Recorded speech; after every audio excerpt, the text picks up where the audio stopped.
안녕하세요. 박승영 비오신부입니다. 매일 말씀 10분 강론 시간입니다. 오늘은 부활 3주간 금요일이죠. 또 성모성을 시작하는 5월 첫날입니다. 요한의 전한 거룩한 복음 말씀 6장 52절에서 59절의 말씀입니다. 그때 저 사람이 어떻게 자기 살을 우리에게 먹으라고 줄 수 있단 말인가 하며 유다인들 사이에 말다툼이 벌어졌다. 예수님께서 그들에게 이르셨다. 내가 진실로 너희에게 말한다. 너희가 사람의 아들의 살을 먹지 않고 그의 피를 마시지 않으면 너희는 생명을 얻지 못한다. 그러나 내 살을 먹고 내 피를 마시는 사람은 영원한 생명을 얻고 나도 마지막 날에 그를 다시 살릴 것이다. 내 살은 참된 양식이고 내 피는 참된 음료다. 내 살을 먹고 내 피를 마시는 사람은 내 안에 머무르고 나도 그 사람 안에 머무른다. 살아계신 아버지께서 나를 보내셨고 내가 아버지로 말미암아 사는 것과 같이 나를 먹는 사람도 나로 말미암아 살 것이다. 이것이 하늘에서 내려온 빵이다. 너희 조상들이 먹고도 죽은 것과는 달리 이 빵을 먹는 사람은 영원히 살 것이다. 이는 예수님께서 카파르나움 회당에서 가르치실 때에 하신 말씀이다. 주님의 말씀입니다. 그리스도님 참여합니다. 네, 오늘 복음 말씀을 중심으로 한번 말씀해 본다면 몸과 피를 먹고 마시는 것. 몸은 먹는 거, 피는 마시는 것이죠. 그러면서 오늘 복음에서 보게 되면 저 사람이 어떻게 자기 살을 우리에게 먹으라고 줄 수 있단 말인가 합니다. 6장 52절 말씀이죠. 그렇죠. 초기 교회 때는 그리스도인들을, 천주교인들을 식인종으로 생각해서 살을 먹었다, 뭐 이렇으니까.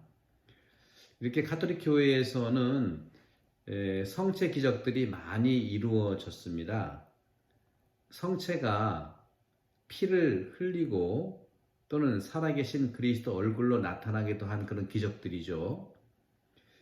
이탈리아의 나폴리 주교자 성당에서는 매년 성 젠나로의 기적이 일어납니다.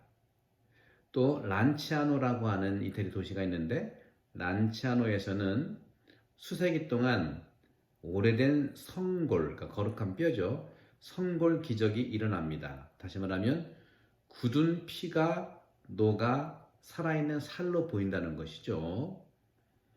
또 이태리의 오르비에토 주교자 성당에서도 피가 묻은 몸을 보존하고 있습니다. 프라하의 한 사제가 이탈리아에서 순례하면서 미사 성제를 거행하던 중에 성체에 대한 의심을 했대요. 그러자 그 사제 앞에 유물이 나타나는 기적이 이루어졌답니다. 전설의 고향 같은 그런 말씀이죠. 그런데 오늘 복음에서 살 그러는데 살이라는 표현은 어떻게 보면 정확히 맞지는 않아 보여요. 오히려 이게 이제 요한복음의 특징인데 히라말로 사륵스입니다. 사륵스. 살이 말씀이 살이 되고 로고스가 사륵스가 됐다. 말씀이 살덩어리가 됐다. 이런 표현인데 오히려 조금 더 이제 그 이해적인 차원에서 보게 된다면 오히려 신체적인 표현으로서 영혼에서 분리된 이 땅의 한 부분에 대한 것이라면 살보다는 오히려 몸이라고 하는 것이 적절하다고 봐요. 살도 틀린 건 아니에요. 육신과 영혼이라는 것도 육신이 이제 그것을 보완하는 거죠. 육신, 그러죠? 살덩어리와 신, 몸이 합쳐진 게 육신이잖아요. 그래서 그리스도의 우리 그 가톨릭 교리로서는요, 영혼과 육신이 하나의 존재라는 것. 그래서 이 육신, 그러니까 육만 아니라 신, 그러니까 살과 몸이라는 것이 이제, 그러니까 몸이라는 것을 쓰는 건 적절하다고 봅니다. 성경에서도 몸이라는 용어는요, 보다 광범위하고 넓은 의미를 가지고 있어요. 구약에서 하느님이 계시되고 또 눈에 보이진 않는 하느님께서 보이도록 계시고 또 세상 안에 들어오실 때 하느님께서는 인간의 몸을 취했다는 거죠. 몸. 특별히 이제 살이라고 하는 것은 요한복음만 특징이에요. 몸을 취한 것이죠. 따라 성체성사에서도 빵과 포도주는 빵은 그리스도의 몸을, 포도주는 그리스도의 피가 되는 겁니다. 다시 말하면 그리스도께서 우리 사이에 현존하고 계시고 또 제단 위에서 그리스도의 영혼과 몸, 다시 말하면 영혼은 신성, 몸은 인간성, 인성과 신성, 몸과 영혼과 함께 실제로 현존하신다는 거죠. 본질적으로 현존하신다는 것이죠. 그래서 요한복음 6장 53절에 보게 되면 너희가 사람의 아들의 살을 먹지 않고 그의 피를 마시지 않으면 너희는 생명을 얻지 못한다 하고 말씀하십니다. 여기서 피를 마신다는 표현은 상당히 강해 보이죠. 혹자들에게는 부정적인 반응을 일으키기에도 하는 것 같아요. 다시 말하면 피에 대한 어떤 공포가 있거든요. 우리는 옛날에 꼬마들이랑 친구랑 싸우다 보면, 친구끼리 싸우다 보면 실컷 이기고 있는데도 피만 흘리면 지는 거예요. 특히 코피 나면 지는 거예요. 피에 대한 이런 전율과 공포를 가지고 있는 거죠. 따라서 피에 대한 시각이 빗나가 있기도 한 것으로 본다 이거죠. 하지만 이 피는요, 독특한 특징을 가지고 있어요. 피 안에는 체질이라든가 또 성질 따위의 어떤 열성 형질이 한 세대 또는 여러 세대를 제너레이션을 거쳐서 후손에게 나타나는 현상들, 즉 어려운 말로 격세유전의 어떤 무엇이 분명히 있는 것은 확실합니다. 자, 그러면 옛 사람들은요, 피 안에 영혼의 자리가 있다고 믿어왔어요. 피 안에 영혼이 들어가 있다는 거죠. 피 안에는 영혼의 자리가 있다는 거죠. 생명은 이렇게 피의 확산과 함께 퍼져나가지만 피도 역시 다른 측면에서는 일치의 상징이기도 해요. 그래서 서로 뭐 이렇게 의형제 맺을 때 뭐 피를 이렇게 뭐 섞는다고 해야 되나? 요즘 같으면 상상할 수 없죠. 코로나 바이러스 때문에 어떡하려고요. 그래서 우리는 실제로 학연, 지연, 혈연 가운데 어떤 인연이 참 강합니까? 피는 또 물보다 진하다는 말도 있죠. 이렇게 피의 결합은 가족 관계가 됩니다. 안티오키아의 성 이냐시오도요, 이렇게 말씀하셨어요. 성체성사의 빵과 포도주를 먹고 마시는 것은 그리스도의 몸과 영혼으로 들어가는 것이다 하고 말씀입니다. 현대의 영성가들도요, 구별되고 떨어져 있는 사실로서, 뭐냐면 몸과 정신이 구별되기도 하고 떨어져 있는 것도 사실이지만 이렇게 몸과 정신을 말하는 것을 사실 구별하고 떨어져 있는 걸 피합니다. 통합적으로 봅니다. 항상 연결되어 있죠. 따라서 영성가들은 같은 예수님의 피가 되고 존재하는, 그렇게 함께 있다고 하는 표현들을 종종 사용합니다. 이렇게 거룩한 영성체로 우리는 실로 영원한 생명 안으로 들어가 그리스도의 참 가족, 친족이 됩니다. 하느님은 우리의 참 아버지시고요. 마리아는 우리의 참 어머니이시죠. 그런 이웃들은 누군가요?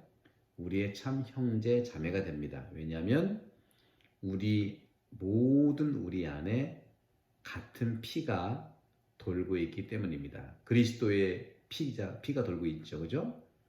오늘 복음에서도 요한 6장 58절에 이것이 하늘에서 내려오는 빵이다 하는 말도 합니다. 이제 빵 얘기해 볼까요? 그동안 피 얘기했으니까.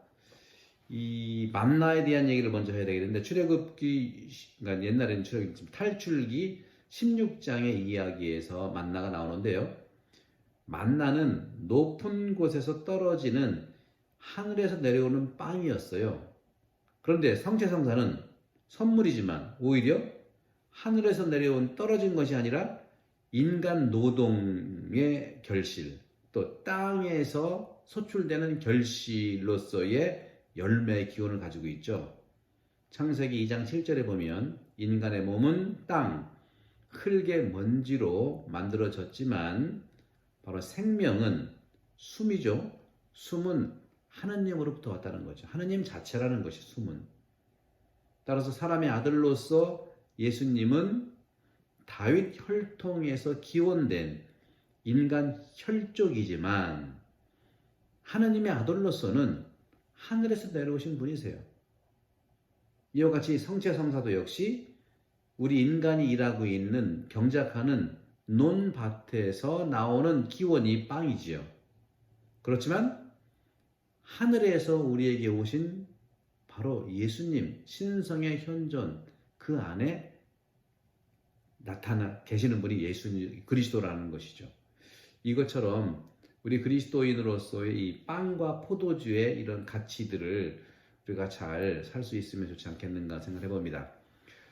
여러분들, 우리는 늘 이렇게 흘리는 피와 또 쪼개지는 빵으로 예수님과 함께 같은 하느님의 자녀로서 아들, 딸로 살 수 있습니다.